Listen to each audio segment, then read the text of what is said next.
Ayan mga kalapatinatics, ano? Okay, kinalulungkot yung ibalita sa inyo, no? Wala na si Itim. Ilang halos ang buwan din to, no? Sumuko na. Nagkakomplikasyon na talaga sa one eye cold, no? Ayan.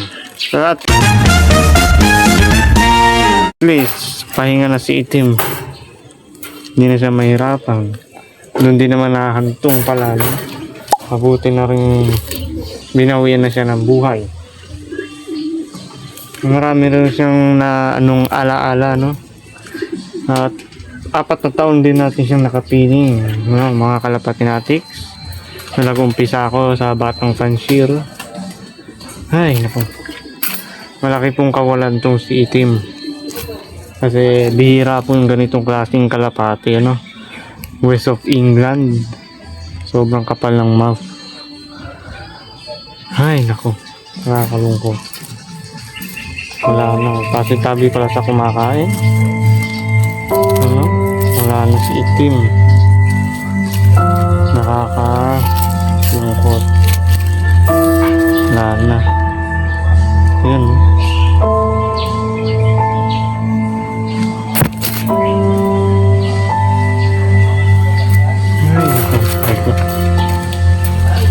Kapal pa naman ang blahibo sa paa niya, no? Nakakapal. Ay, naku. Magkakakomplikasyon na kasi ito. Ayan yung mga naiwan niyang alaala sa atin. Ito yung isang pair. Ayan.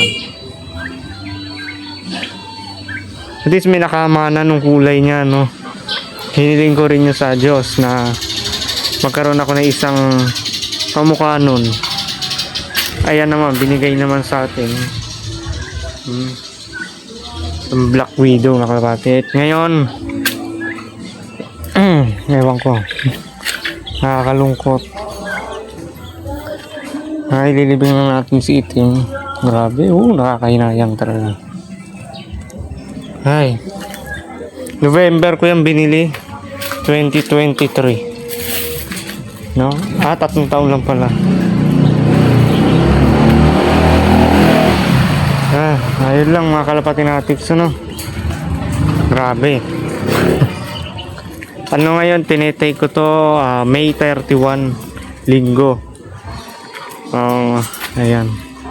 Ito yung unang vlog natin sa June. Grabe, no? Patay agad. Ayan, ayos lang. Kasi tingnan mo, lala na talaga.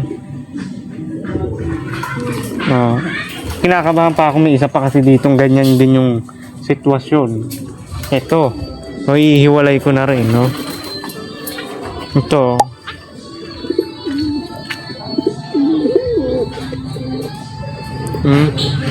Diba? Pero masigla naman. Yun lang.